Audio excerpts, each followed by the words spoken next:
Hello guys, welcome to the channel. Today's tutorial is on how to make this beautiful bubu kaftan gown. You'll be needing your fabric, your tailor's chalk, your scissors and your tape rod. Fold your fabric into four.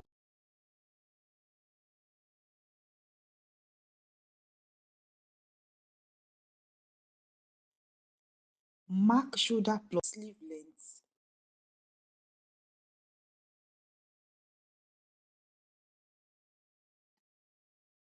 Slope shoulder by 1.5 inch.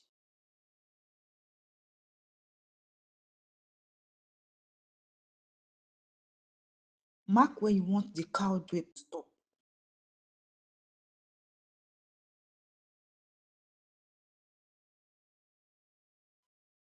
Connect the hem line as seen here.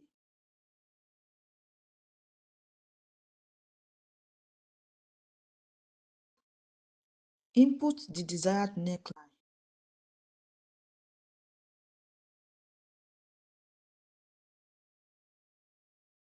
Cut it out this way.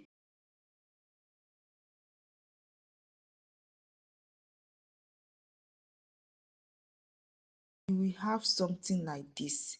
Let me know in the comment section if you have any question. Please support me by subscribing to this channel, like as well as share my videos. Thank you.